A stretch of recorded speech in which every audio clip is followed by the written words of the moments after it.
तक पहुंचाएंगे। क्या राजस्थान में हालात सामान्य होते हुए पटरी पर लौटते हुए नजर आ रहे हैं? देखिए कंचन, मैं आपको सबसे पहले श्री गंगानगर के हालातों के बारे में बात करूं तो देखिए खतरा अभी टला नहीं है। जिला प्रशासन और सुरक्षा एजेंसियां लगातार चौकन्नी है। हालांकि फिलहाल यदि मैं आपको तस्वीरें दिखाऊं तो आप ये देखिए, बीती रात जिस तरह से रेड अलर्ट रहा और उसके बाद जैसे ही ब्लैकआउट खत्म हुआ, लोग अब अपने रूटीन की ओर लौटने लगे हैं। आप देख सकते हैं बाजारों में चहलकदमी बढ़ने लगी है। बाजार में दुकानों का खुलने का सिलसिला भी शुरू हो चुका है। लेकिन जिस तरह से कल श्री गंगानगर में रेड अलर्ट डिक्लेयर हुआ और उसके बाद में व्यापारियों के द्वारा दिन भर बाजार बंद रखा गया, उसके बाद आज थोड़ी सी व्यापारियों के मन में कश्मकश बनी हुई है, क्या ये बाजार खुलेगा या नहीं खुलेगा। लेकिन प्रशासन का कहना है कि जब तक ग्रीन अलर्ट है आप सुरक्षित रूप से आवाजाही कर सकते हैं, लेकिन यदि रेड अलर्ट डिक्लेयर होता है तो उस पर आपको पालना करनी होगी। हमारे साथ कुछ स्थानीय लोग मौजूद हैं। पाकिस्तान ने सीज फायर किया और उसका उल्लंघन किया जी, नहीं करना चाहिए था। नहीं, इसमें पाकिस्तान ने गलत किया। ये शरारती तत्व है, ये मतलब करते रहते हैं। शरारत नहीं करनी चाहिए। जब तीसरे आदमी ने मुका दी, काम फैसला करा दिया तो उसमें रहना चाहिए, मजबूत रहना चाहिए। बिल्कुल। देखिए, जब सीज फायर की डिक्लेरेशन हो गई ट्रंप की मध्यस्थता के बाद में, तो उसके बाद कहीं ना कहीं इसको फॉलो करना चाहिए था। हमारे साथ कुछ और लोग भी मौजूद हैं। आपकी क्या राय है इस पूरे उल्लंघन को लेकर? साहब मेरी बात सुनो, पाकिस्तान को गलत किया। पाकिस्तान ने नहीं करना चाहिए था। जब बात खत्म हो गई थी, मीटिंग होगी, उसके बारे में फिर उसके बाद भी कर रहे हैं तो गलत कर रहे हैं ना। फिर मीटिंग होगी, लिखा पढ़ी भी होगी, सब कुछ हो गया था है, उसके बाद ही फिर दोबारा हमला कर रहे हैं तो गलत कर रहे हैं ना। गलत कर रहे हैं। इसका क्या भारत सरकार क्या करे? सर ऐसे है, जब तक इनके जूते नहीं मारेंगे ना अपने खींच खींच कर, कहते हैं ना वो 100 सुनार के एक लोहार के होने चाहिए। देखिए, भारत का बच्चा हर एक शख्स जानता है कि पाकिस्तान की कथनी करने में कितना फर्क होता है। पंजाब के अमृतसर चलते हैं, जहां से राजीव भी हमारे साथ इस समय लाइव मौजूद हैं। अमृतसर के क्या हाल है राजीव? क्योंकि अमृतसर में हमने देखा किस तरह से ब्लैकआउट रहा। यहां पर भी लोगों की जो रोजमर्रा की जिंदगी है वो बीते 3 दिनों से कितनी प्रभावित हुई है।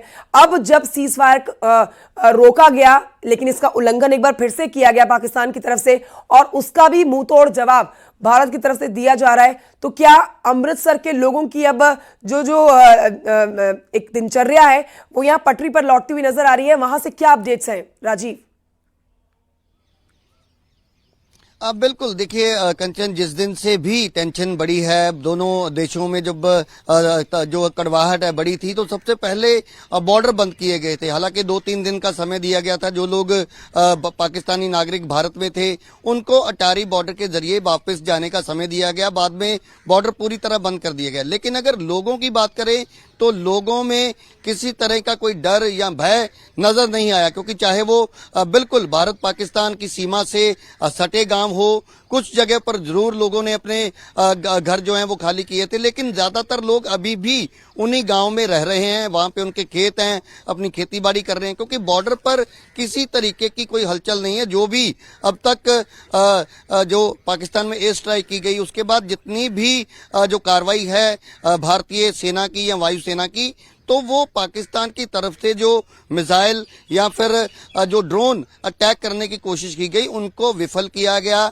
भारतीय सेना पूरी तरह से तैयार है। और जो NS 400 की बात हो रही है वो उसको लेकर, तो यहाँ पर मैं एक पार्क में हूँ। यहाँ हर रोज की तरह लोग अपनी सैर करने के लिए पहुंच रहे हैं। हालांकि समय अब थोड़ा ज्यादा हो गया, लेकिन सुबह 6 बजे के आसपास जो है पूरा यहाँ पर लोगों की भीड़ हुई, इकट्ठा हुई थी। थोड़ी देर पहले भी हम लोगों से बात कर रहे थे, तो लोगों में पूरा एक जोश है और किसी तरीके का डर नहीं है। लोगों का कहना है कि ठीक है राजीव, लेकिन जो बॉर्डर एरिया थे, जैसे पंजाब के कुछ एरिया, जम्मू कश्मीर के एरिया, राजस्थान के वो एरिया, वहां पर तनाव देखा गया। जब लोगों के घरों के ऊपर से ड्रोन गुजर रहे थे तो लोग डर रहे थे, और वो जो सायरन बज रहे थे तो लोगों को घबराहट हो रही थी। लेकिन अब भारत सरकार की सख्ती के बाद घुटनों पर पाकिस्तान आ चुका है। बहुत शुक्रिया आप सभी का जानकारी हमारे दर्शकों तक पहुंचाने के लिए। तो ये फड़फड़ाता हुआ दीपक पाकिस्तान का जो है वो अब बुझता हुआ नजर आ रहा है। कल DGMO स्तर की बातचीत भी होनी है जिस पर सबकी नजर रहने वाली है, क्योंकि भारत की तरफ से वो साक्ष्य डॉक्यूमेंट्स जो है वो पेश कर दिए जाएंगे, पाकिस्तान के हाथ में दिए जाएंगे कि देखिए हमने किस तरह से आपके ऊपर एक्शन लिया और आपने कितनी बेवकूफी के साथ रिटेलिएट किया।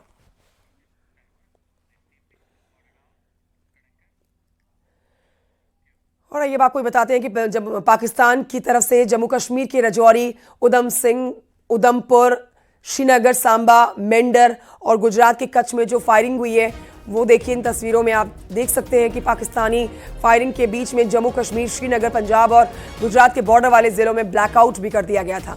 तो जब एक बार फिर से पाकिस्तान ने सीज फायर का उल्लंघन किया तो ब्लैकआउट करना पड़ गया, क्योंकि भारत को यकीन है इस बात पर कि पाकिस्तान यदि घुटनों पे पहुंच भी रहा है, बैकफुट पर आ भी रहा है, तो भी वो अपनी हरकतों से बाज नहीं आएगा।